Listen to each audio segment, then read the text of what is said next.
18 তলা বিল্ডিং এর চাইতেও উঁচু এই ক্রুজ জাহাজটার দৈর্ঘ্য প্রায় 3টা ফুটবল মাঠের সমান, যা একবারে 9,000 জনেরও বেশি যাত্রী ধারণ করতে পারে। এই ক্রুজ জাহাজগুলোর দাম $1.5 বিলিয়ন বেশি হয়ে থাকে। এটা অনেকটা ভাসমান শহরের মতো, যেখানে আপনার ভাবনার বাইরেও অনেক কিছু আছে। তবে এই ধরনের জাহাজ তৈরি করা অনেক সময়ের ব্যাপার। এগুলো তৈরি করতে প্রায় 12 থেকে 40 মাস পর্যন্ত সময় লাগে।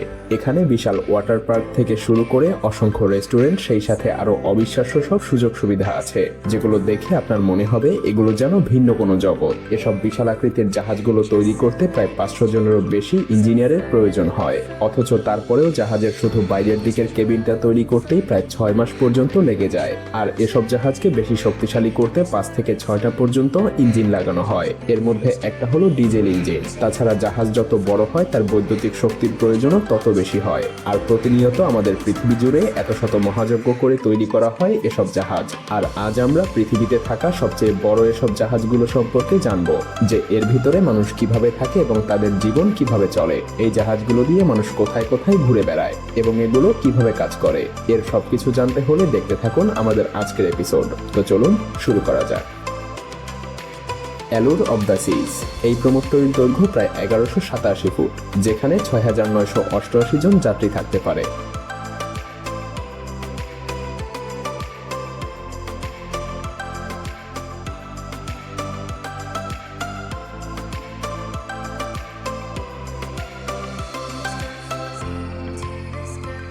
এসব বড় জাহাজ তৈরি করতে $বিলিয়ন বিলিয়ন খরচ হয়। 1187 ফুট লম্বা জাহাজটা 2009 সালে চালু হওয়া বিশ্বের সবচাইতে বড় জাহাজ ছিল, আর এটা তৈরিতে প্রায় $1.4 বিলিয়ন খরচ হয়েছিল। সেই সাথে এই জাহাজে ভ্রমণ করতে অনেক খরচও গুনতে হয়।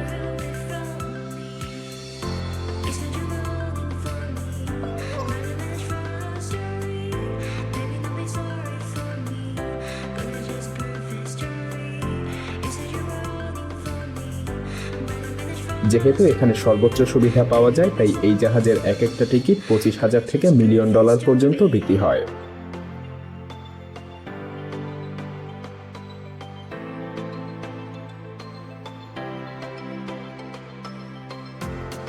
সেভেন সিজ এক্সপ্লোরার। এই জাহাজটা দেখতেও যেমন বিলাসবহুল, তেমনি এতে ভ্রমণ করাও অনেক ব্যয়বহুল, যার এক একটা টিকিটের দাম প্রায় $1.3 মিলিয়ন।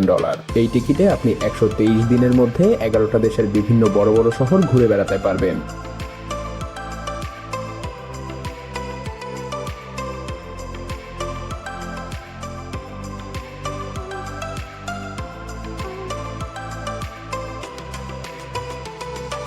আর সেই সকল শহরগুলোর মধ্যে রয়েছে সিডনি, টোকিও এবং হংকং সহ পৃথিবীর বিভিন্ন প্রান্ত।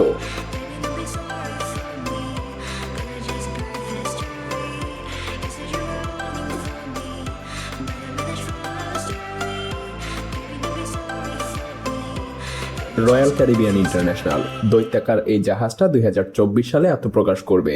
এটা প্রায় 1200 ফুট লম্বা এবং 5,610 জন অতিথি সহ 2350 জন ক্রু সদস্য ধারণ করতে পারবে। এছাড়া এই জাহাজে থাকবে 20টারও বেশি ডেক। তবে এটা যখন আত্মপ্রকাশ করবে তখন পৃথিবীর সবচাইতে বড় জাহাজের খ্যাতিটা এই জাহাজই দখল করে নেবে।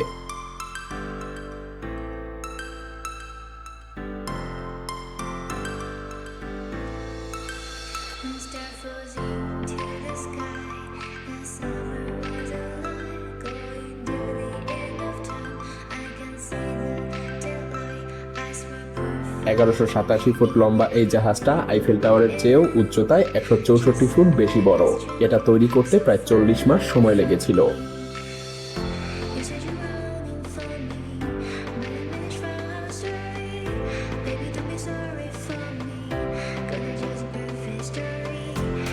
এমনই আরো একটা ক্রুজ শিপ সবার নজর কেড়েছে, যার নাম ক্যারিবিয়ান ওয়াসিস অব দ্য সিজ। এই জাহাজটাও তৈরি করতে প্রায় $1.4 বিলিয়ন খরচ হয়েছে। 1181 ফুট লম্বা এই জাহাজের টিকিটের মূল্য $16,000। এই জাহাজে করে সমুদ্রের বুকে ভ্রমণের সময় আপনার মনে হবে আপনি কোনো জাহাজে না, বরং আপনি হয়তো কোনো মরুদ্যানে আছেন।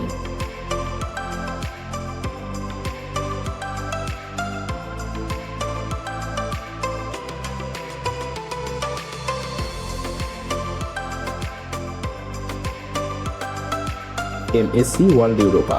এমএসসি ওয়ার্ল্ড ইউরোপা বিশ্বের সবচাইতে আধুনিক এবং বিশাল আকারের একটা ক্রুজ শিপ। দৈর্ঘ্যে প্রায় 333 মিটারের বেশি এই জাহাজটাতে মোট 18টা ডেক আছে। অসাধারণ এই জাহাজটা অভাবনীয় এক ইঞ্জিনিয়ারিং এর নিদর্শন। বিশ্বের অন্যতম সেরা একটা শিপইয়ার্ডে এটা তৈরি। বাইরে থেকে দেখতে অসাধারণ এই জাহাজটা শুধুমাত্র সৌন্দর্যের দিক থেকেই সেরা না, বরং ভেতর থেকেও এটা বিশ্বের অন্যতম সেরা একটা ক্রুজ শিপ।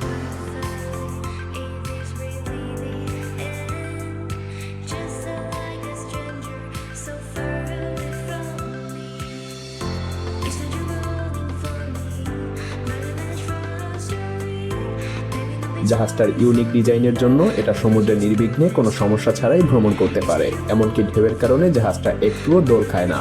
ইঞ্জিনিয়ারিং এবং আর্টের এক অসাধারণ মেলবন্ধন এই এমএসসি ইউরোপা।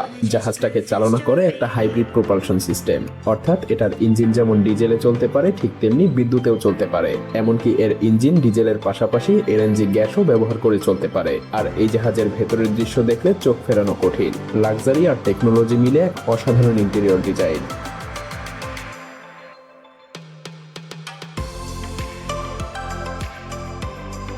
জাহাজটার ছাদে থাকা একাধিক পুলে যাত্রীরা অনায়াসেই সমুদ্রের নজর কাড়া দৃশ্য উপভোগ করতে পারবে। এছাড়াও এতে থিয়েটার, নাইট ক্লাব, বিভিন্ন গেমিং এর অপশন, সেই সাথে বেশ কিছু ডাইনিং এরিয়াও আছে। যাত্রীদের জন্য এতে আছে প্রায় 2500টার মতো রুম। বিলাসবহুল রুম থেকে শুরু করে খুবই সিম্পল কেবিন সবকিছুই এখানে আছে। এছাড়াও এতে কোনো প্রকারের ইমার্জেন্সি পরিস্থিতিতে সুরক্ষা নিশ্চিত করার জন্য যথাযথ ব্যবস্থা আগে থেকেই প্রস্তুত রাখা হয়। জাহাজটা অ্যান্টার্কটিক সমুদ্র থেকে শুরু করে আপনার যেখানে ইচ্ছা সেখানেই আপনাকে নিয়ে যেতে পারবে।